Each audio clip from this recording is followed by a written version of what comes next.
Well, we're back again talking finance with our finance guy, Gavin Martin. He's the founder of Cornerstone Wealth, offices there in Melbourne and in Sydney too. And we're talking today about getting some good money habits. Gavin Martin, welcome back to 2020. Oh, g'day Neil, great to be with you again. Gavin, I guess this is what we talk about each week, the idea of creating good habits when it comes to our finances. And I guess if you're going to create a habit, it means you've got to change from the old and look for those new ways that might be better than what we've been used to. Creating habits is not always easy, is it? No, I think they say it takes 21 days to create a habit, so you've got to continue to do the thing that you want to create the habit of for 21 days, and then it can actually be instilled in your lifestyle. But a lot of the habits that we do learn come from our childhood or our family background and upbringing. But when it comes to money, there's probably 4 key things that you could consider important when creating good money habits. And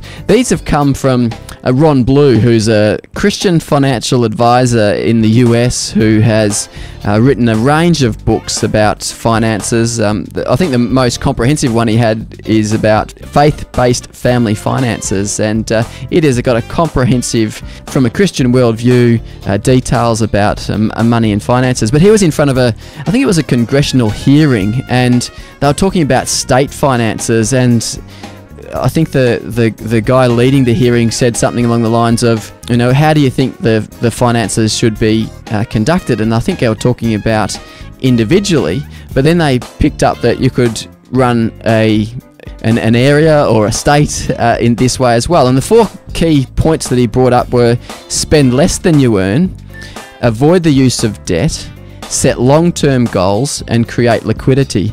And it was a real eye-opener for this guy running the hearing that the penny just dropped for him, that if you did that at either a personal level, a family level, a state level, or a country level, you're setting yourself up for running your finances well. I wonder if the Treasurer is listening into our conversation today. But you're right. I mean, you spend less than you earn, avoid debt, create long-term goals, and create liquidity. And those things, as you say, work personally as well as if you're in small business, works for your family, works for your state, works for your nation. Those things are quite logical, aren't they? Yes, they are. And it's the simplicity of them that I think is great. And one thing that people often think is that I just spend what I earn, or I'm a good saver. No one ever really breaks even. No one ever really just spends exactly what they earn. They're either saving a little bit more, or they're actually going into a little bit more debt. And so I guess that's a thing to think about with that first point, that moving towards that spending less than you earn is incredibly important. I guess sometimes you break out of those 4, but there's an old saying that I often have referred to, the idea of learning the rules and then breaking them creatively. Now, I'm not talking about sinfulness or pushing the envelope too far when it comes to God's laws, God's righteousness, but when it comes to some of those, obviously going into debt is going to sometime be a useful thing for you, but avoiding it is going to be the rule of thumb. Yeah, so it's not saying don't ever go into debt, particularly in the Australian context. To go and buy a house these days, it's very difficult to do it without the use of debt, and to rent, you might end up paying more in rent than you're paying out in interest payments. So it's not saying that you should never use debt, but it's saying if you are in debt, it's a good idea to get out of that as soon as you possibly can. Let's talk about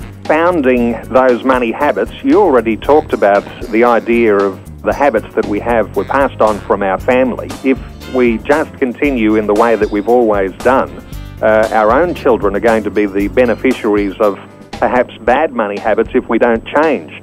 It is a good time, I guess, at any time to make that change, isn't it? Yes, it is. And so much of what how we live our lives is based on our family background and our upbringing. Sometimes that concerns me a bit because as I too often communicate to the kids that, look, if you look after those runners and you get through 4 terms of the school year rather than 2 terms, that means we'll have additional funds, and then we'll be able to use those funds to take a holiday at the end of the year. And so I often relate our day-to-day living to our finances, and hopefully that doesn't negatively impact our kids in the long term. But how we live our lives, or how we are brought up in our family backgrounds, is often how we operate in terms of finances. But you can break it. You can change the way that your family dealt with money if it was in a negative way. Is it true, Gavin, that if you're going to effectively change your money habits, that you have to work on some sort of a proactive process of becoming more financially literate and being able to manage the changes, understanding and letting those principles become a part of you, those good habits to cultivate? I guess you've got to start somewhere and you've got to keep it going. Yes, exactly. And step one, spend less you earn, is the key to it all. If you can get to that point in time where you are spending less than you earn, then that's fantastic.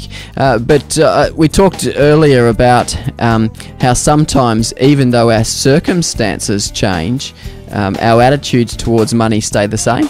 So someone who's gone through the depression will always be very good with their money in terms of living frugally and not spending much money, always wanting a cash reserve, because they've lived through a very, very tough time.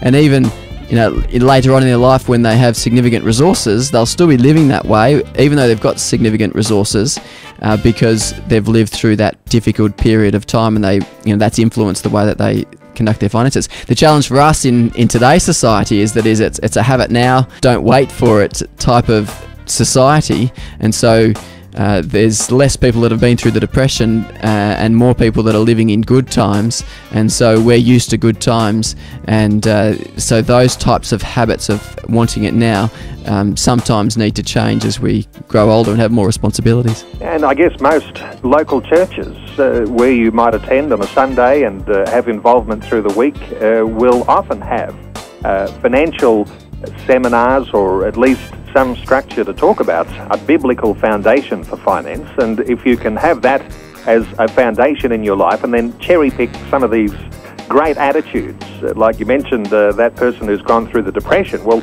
a lot of us didn't go through a depression, so we've got to cherry pick some good attitudes from somewhere. And I guess if we cherry pick the best, then we're on a good path to having good money habits for the future, and those that we'll pass on to our children. Gavin Martin is the founder of Cornerstone Wealth. His website is www.cornerstonewealth.com.au. Of course, the information we're sharing is not of a personal financial advice, but for advice that does relate to your personal circumstances, you should talk to your personal financial advisor. Gavin Martin, it's been a pleasure. Thanks for being with us again today on 2020. Thank you, Neil. Great to be with you.